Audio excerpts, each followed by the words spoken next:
Alors, bonjour et bienvenue pour une dernière fois peut-être dans la librairie de Bruno Lalonde, le livre voyageur. Bruno, qu'est-ce qu'on peut dire? C'est presque un deuil là, pour toi. En fait, c'en est un. C'est tout à fait un deuil. On se retrouve ici à l'occasion des dernières journées de vente. Comment va la vente jusqu'à maintenant? Mal. Mal? Ok, fait qu'on peut pas dire qu'on finit sur une note positive. Ben, là, la question est, est-ce que la librairie va mourir dans la dignité? Est-ce qu'on va l'assister à mourir dans la dignité? Il fait moins 21 en ce moment à Montréal. Oui. Avons-nous précisé que nous étions, que nous sommes, À Montréal, le 15 janvier 2018? T'es mieux de regarder Oui.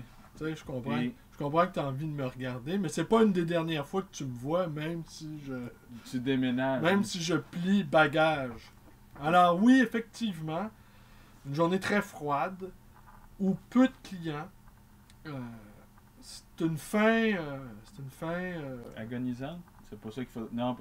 Mais d'abord, j'aimerais pas qu'on s'attarde parce que, en plus des conditions impossibles où faire ses emplettes, si on veut, les poches des consommateurs sont vides. C'est après Noël, c'est après les fêtes. Donc, on peut pas non plus en demander trop aux clients.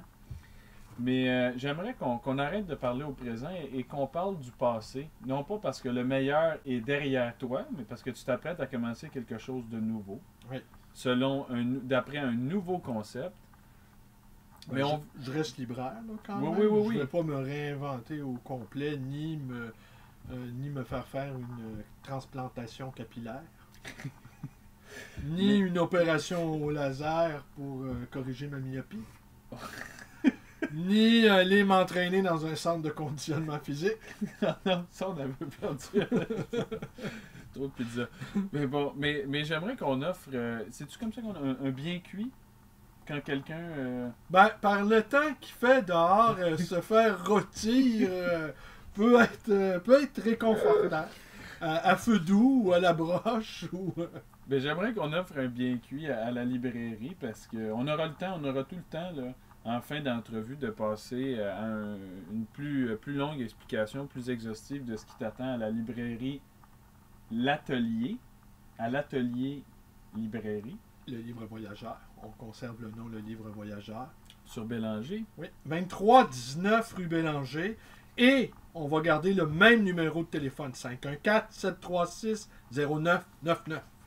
Mais j'aimerais que tu me dises, ça fait 20 ans maintenant que tu es libraire, un peu plus. 25 ans.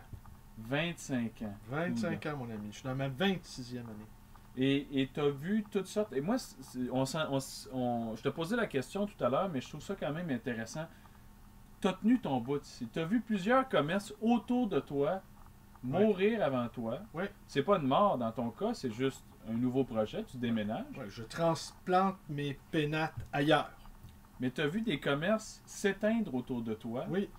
Ce qui prouve que malgré tout ce qu'on peut dire d'atroce et de faux sur l'intérêt qu'ont les gens pour la lecture, tu as réussi à tenir ton bout. Tu as réussi à être un fief des intellectuels dans le quartier, juste à côté de l'UDM. Oui. Et- Université de Montréal, pour mes amis européens. Ah, oui, exact. L'Université de Montréal. Et cette librairie-ci, du moins à partir du moment où je l'ai connue, quand j'avais 16 ans, j'étais jeune, maintenant j'en ai 23, j'ai eu 23 le 9 janvier. Ça a toujours été, Bon anniversaire. merci beaucoup, ça a été un rendez-vous, ça a été presque un salon que tu tenais. Ouais. Ici, un café, j'ose dire, d'intellectuels qui venaient ici pour recevoir leur dose de Bruno Lalonde, pour que tu les harangues. Ouais. Des fois, et qu'est-ce que tu retiens de ton expérience? Qu'est-ce que tu vas garder? Qu'est-ce qui ne changera pas de cette attitude-là de harangueur, d'homme, presque de spectacle que tu offrais à ta librairie? Ouais.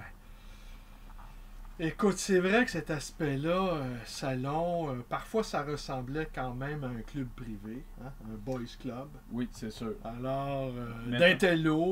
d'intello chevronné dans certains cas, hein, qui m'arrivait, oui, effectivement, d'haranguer, d'offrir ma science de barbare, une science improvisée.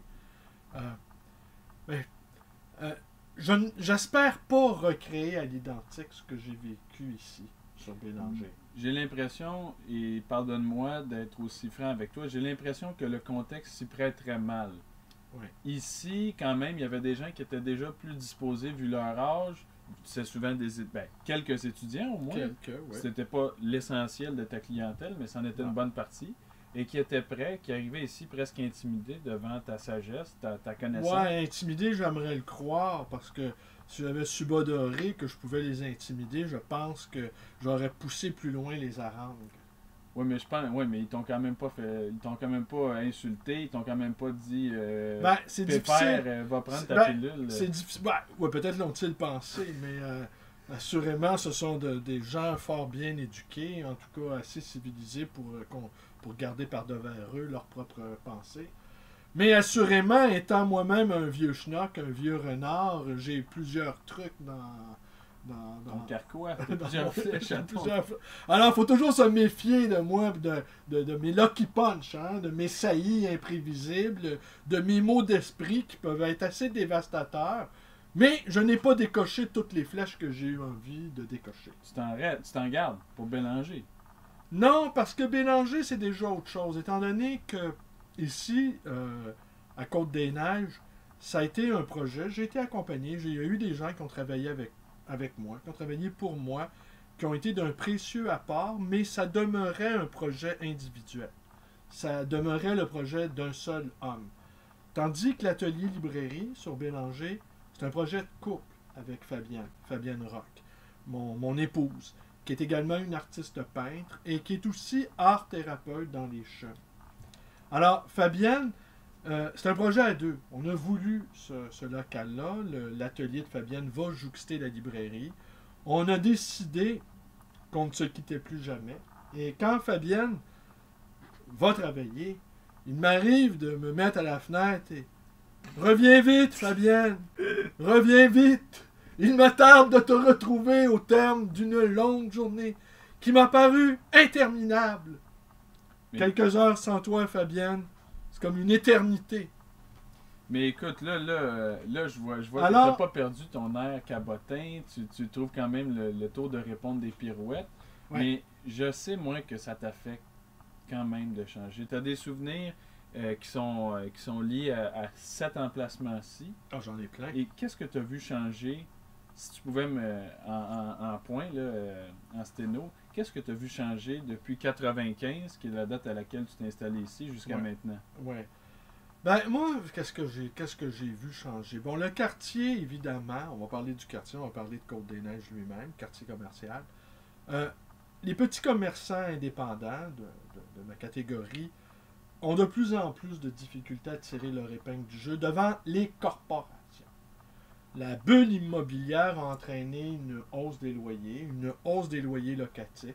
Une hausse des taxes? Une hausse des taxes, mais c'est pas ça le pire, c'est la hausse des loyers. Et les corporations, bon, là, corporations, McDonald's, A&W, viennent rendre les quartiers moins intéressants à fréquenter. Parce que les McDonald's du monde entier sont les mêmes, hein, ou les A&W. Alors, il n'y a plus de raison d'aller dans un quartier si c'est pour trouver le même McDo ou le même Starbucks. Alors, les corporations, qui n'étaient pas si nombreuses à mon arrivée il y a près d'un quart de siècle, eh bien, se sont multipliées. Et ça a changé l'aspect. Alors maintenant, les petits commerçants indépendants, On a du fil à retordre. oui, parce qu'ils se battent en présence de multinationales, des franchisés, qui ont les moyens de minorer leurs pertes, qui ont les moyens de faire de la publicité. Et je te dirais, ça, c'est le changement qui fait que, à quelque part, c'est devenu moins agréable, le chemin de la Côte-des-Neiges, à cause de ça. Et donc, je les ai vus, les indépendants, fermer les uns après les autres. Moi, la question, pourquoi moi j'ai tenu? Ben, il y a deux raisons, moi, pourquoi moi j'ai tenu. D'abord, l'amour des livres. Bon, l'amour des livres et l'amour des gens qui aiment les livres. Alors, ces deux raisons-là ont fait que je me suis jamais vu faire autre chose que le métier que j'exerce en ce moment. C'est une vocation. Je sais pas si c'est de l'ordre de la vocation, mais assurément, en 22 ans, je me rappelle peut-être que je suis venu à reculons 2-3 fois au travail. J'ai eu des moments comme n'importe qui, des moments éprouvants sur le plan personnel, des deuils, des séparations, des ruptures, des choses, des aléas de la vie ordinaire là, qui frappent n'importe qui. Mais j'ai trouvé dans mon échoppe du réconfort. Et j'ai trouvé également du réconfort en présence des gens qui fréquentaient Maître Ray. Alors pour moi, le travail de pouvoir me lever le matin, de me rendre à ma boutique, ça m'a structuré sur le plan psychique. Ça m'a structuré sur le plan émotionnel. Ça m'a permis de gagner ma vie, plutôt chichement, faut le dire. Mais si j'ai eu envie de t'haranguer, j'ai pas manqué de t'haranguer à plusieurs reprises quand même. Il est vrai. Je t'ai asticoté à plusieurs reprises. En toute liberté, sans que jamais personne me dise « Non, mais qu'est-ce que tu fais là? Toi, va travailler, va classer des livres. » Ne pas avoir de patron, être son propre patron, même si on est environné de corporations multinationales aux dents aiguisées, ça reste quand même un bonheur dans l'existence. Je te crois bien. De disposer de son temps, de dire bon ben là je vais classer des livres, là je vais mettre des prix dans les livres, là je vais faire une vidéo, là je vais aller écrire des conneries sur Facebook. De disposer de sa propre vie, comme disait un de mes jeunes amis, d'avoir une vie philosophique malgré tout, parce que petit commerçant, tu peux quand même avoir une vie philosophique. Ça a été important pour moi. Ça a été important. Et là, parce qu'on est déjà rendu à 12 minutes, j'ai dû en parler dans l'une ou l'autre des vidéos, des très nombreuses vidéos que j'ai faites. En 98, j'avais 37 ans. J'ai eu un flash. J'ai eu une sorte de révélation. J'ai compris que jamais je ne prendrais ma retraite. Non, jamais. Et par conséquent, puisque il n'y aurait jamais d'après, que je ne battrais jamais en retraite, eh bien, il fallait que je sois en phase avec ma propre vie, que je sois animé par l'enthousiasme, que je sois content d'être là où je suis. Et maintenant que je vois déjà, tu me confiais que ta propre mère, elle est sur le point de prendre sa retraite, puis ta mère, Oui. elle a le même âge que moi. Oui, exact. Il lui reste 1 an Oui. de service Exact. avant de retraiter. Ton père, lui, a pris sa retraite déjà il y a un petit moment. Oui. J'ai des amis qui déjà calculent les mois qu'il leur reste à faire. Et pour moi, c'est honnêtement, je reviens à cette année-là, il y a 20 ans, où j'ai compris, où j'ai désiré, où j'ai souhaité de ne jamais prendre ma retraite. C'est une sorte de retour en arrière. Eh bien, je ne veux toujours pas la prendre, ma retraite. Pour moi, c'est inimaginable de prendre ma retraite. Alors, le projet qu'on a concocté, qu'on a mis sur pied, Fabienne et moi, ça vise justement à ne jamais prendre notre retraite. Alors la vie, la perspective, quand il n'y a pas d'après, c'est un long continuum. Alors si tu es déjà bien dans ton travail, et si tu es bien dans ta vie amoureuse, ce qui est notre cas, eh bien la vie, là, en plus depuis quelque temps, c'est bizarre, je vais peut-être conclure là-dessus. Depuis le début de l'année 2018, j'ai pris une décision. Et décision que Fabienne partage avec moi, avons décidé d'être heureux à chaque jour. Mais évidemment, c'est une décision qu'à chaque jour, tu dois reprendre. Alors, Ça le se matin, force. on se lève le matin, on est heureux. On est heureux aujourd'hui. Et au terme de la journée, je dis à Fabienne, je demande à Fabienne, et aujourd'hui, est-ce que tu as été heureuse? Donne une note à ta journée. C'est peut-être un peu absurde là, comme activité comptable. Hier, on a eu une journée, on s'est attribué une note de 90. Oui, oui. Ouais. Je peux pas en dire autant de tous les jours, quand même pas. 90. Ben, depuis le début de l'année, là, je peux te dire que j'ai un A+. OK? J'ai pas eu... Il y a des journées, même, il y a eu une journée, je pense, j'ai eu 97. Je me suis attribué une note de 97. Pas eu de période d'angoisse. J'ai pas eu de... On parle de... Parce que de toute façon, la vie, pour la majorité des gens, ça, c'est quelque chose qu'on ne dit pas assez, la vie est facile. Là. Elle est difficile pour tout le monde, mais les grandes tragédies, là, sont rares dans une existence. Ouais. Elles épargnent le plus grand nombre, surtout ici au Québec. peut-être même partout sur la planète. Parce que les gens, ils sont capables de faire face aux difficultés. Tu sais, la tragédie qui te brise, là, la tragédie qui te jette à terre, qui te foudroie, là, c'est rare dans une existence. La plupart du temps, la vie s'écoule paisiblement. Bon, on peut se fabriquer des scénarios d'horreur, on peut se la gâcher, l'existence, par notre esprit, notre mental. Mais la plupart du temps, nos souffrances ne sont que le fruit de notre imagination. On anticipe des drames qui n'arrivent pas, on anticipe des situations pénibles qui ne se produisent jamais. La plupart du temps, c'est facile d'exister. Alors nous, on a décidé que c'était pas juste facile, on a décidé que c'était merveilleux. Qu'on était volontairement heureux dans notre existence. Alors le soir, on s'endort tous les deux et on s'attribue la note de la journée. Et jusqu'à date, là, il y a 15 jours qui se sont écoulés depuis 2018. Je dois avoir une note moyenne de 92, 93. C'est mieux qu'à l'école, quand tu y étais. Ouais, ben, l'école, c'est l'ennui. Hein? L'école, c'est l'apprentissage de l'ennui. Hein? Et c'est bien nécessaire que les gens apprennent à s'ennuyer. Parce que qu'est-ce qui leur arrive? Qu'est-ce qui se produirait dans leur existence s'ils décidaient de tout à coup de ne plus s'ennuyer? Hein? C'est terrible. Alors, apprendre à s'ennuyer, c'est important. Mais moi, j'avais pas besoin d'apprendre à m'ennuyer. Je suis toujours doté d'un esprit primzotier, un esprit qui aime vagabonder, qui aime se voir rêver, hein, tu vois. Moi, je regarde par la fenêtre et la réalité, elle est extraordinaire, tu vois. Je veux dire, vivre cette expérience-là dans le monde de la vie, c'est une expérience radicale, une expérience enthousiasmante. Et sais-tu à quoi tu me fais penser? Je sais pas pourquoi j'ai envie de me fendre d'une... Ben tiens, tu vas voir le mot de la fin, vas-y. Alors, tu regardes la caméra.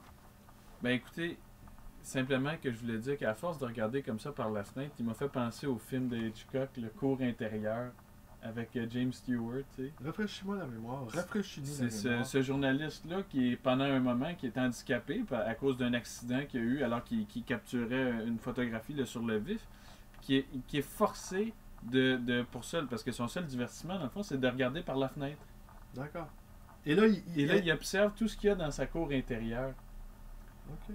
Et là, il regarde la vie des uns, la vie des autres. Et j'ai l'impression que tu l'as fait en regardant par la fenêtre, mais aussi en regardant de l'autre côté, vers tes étalages. Tu as pris le temps de regarder les existences qui passaient dans ta vie, de les voir changer aussi, parce que d'un mois à l'autre, peut-être les mêmes gens ne se repointaient pas, ils revenaient peut-être plus mal en point, mais peut-être en meilleur point aussi. Ouais, c'est arrivé, ça c'est autre chose aussi, parce que quand tu es arrivé tout à l'heure, tu as vu, j'ai enlevé, il y avait un mur avec des cartes postales, puis des notices nécrologiques. Hein. Je suis allé à l'enterrement de quelques-uns de mes clients. Ouais, quelques-uns de mes clients. J'ai même hérité. J'ai hérité dans certaines situations. Je sais également que j'ai été couché sur testament. Il y a des gens qui m'ont dit, quand je vais mourir, je désire que ce soit vous qui disposiez de ma bibliothèque. C'est un peu étonnant d'entendre ce genre de choses-là. Et j'ai hérité à quelques reprises. Des gens dont c'était les dernières volontés, là. Que ce soit moi qui hérite ou c'est moi qui fait l'achat des livres. Ça fait drôle de penser que de manière post-mortem ou de manière pré-post-mortem, j'ai pu être dans les pensées des gens. Alors ça aussi, c'est un drôle de sentiment. J'ai eu un drôle de sentiment quand j'ai décroché les cartes postales, hein, aussi. Est-ce que c'est parce que tu t'allèges le dos d'un genre de fardeau de souvenirs qui... Ben, curieusement, tu vois, ayant cassé, hein, au Québec, on a cette expression-là, quand on quitte sa maison pour aller en maison de retraite, par exemple, on casse maison. Alors, là, je casse ma librairie, en quelque sorte. Alors, j'ai jeté, bon, j'ai pas jeté les notices nécrologiques, là. mais même la mort, à la fin, va mourir, hein. Tu le sais, même la mort elle-même est vaincue, hein. Alors, j'ai jeté 5 gros sacs à poubelle remplis de toutes sortes de documents que j'avais accumulés dans les dernières années. C'est sûr, c'est un deuil à faire, mais C'est simplement une métamorphose. Au fond. Ben oui. Alors, Puis je vais te dire, je suis content que pendant. Parce que moi, j'ai l'impression qu'on a reversé dans la mélancolie et la nostalgie. Mais je trouve que tu nous laisses sur une très bonne note. Et c'est aussi parce que c'est pas une fin, c'est une métamorphose, comme tu dis. oui. Bruno Lalonde a été un homme chanceux. Et ça a Oui. été un homme heureux. Mhm. Et on en espère autant pour la suite. Oui. Et on vous dit merci d'avoir regardé notre vidéo. Peut-être la dernière ici enregistrée, peut-être pas parce que demain je retourne pour élaguer, mettre en boîte, mettre en carton les livres qui vont se retrouver sur Bélanger. Il y en a qui ne m'accompagneront pas dans la migration. Je les donne à un libraire, les rayons du savoir, on va la nommer. Une librairie qui est à Côte-des-Neiges, qui est tenue par Moussa. Qui Alors, vient d'ouvrir là, il y a quelques mois. Ça fait quelques mois. Alors, je vais lui donner des livres. J'en lui ai déjà donné. Je vais lui en donner d'autres. Alors, Lui, il est carrément sur Côte-des-Neiges. lui, il est carrément sur Côte-des-Neiges. Je pense qu'il est un peu plus haut là, que Côte-Sainte-Catherine. Oui, exactement. Puis au cas où ça vous intéresserait, là, s'il y a des livres que vous rêviez d'acheter et que vous l'avez toujours pas fait, ben il y a toujours une chance de se reprendre, soit ici pour les journées qui restent. Ouais. Il reste à peu près. Oh, C'est dur. C'est dur à dire, là, parce que j'ai beaucoup de travail à faire. Alors, donc, la caisse enregistreuse est là. La porte est toujours ouverte. Mais dans tous les cas, vous allez pouvoir vous rabattre sur la librairie de Moussa, Oui, le savoir-faire. les rayons du savoir. Les rayons du savoir. Ben voilà. Merci. Alors, vous connaissez la suite. Vous pouvez vous abonner à ma chaîne. Vous pouvez nous rendre visite au 2319 rue Bélanger. On conserve le même numéro. 514-736-0999. Merci. Salut.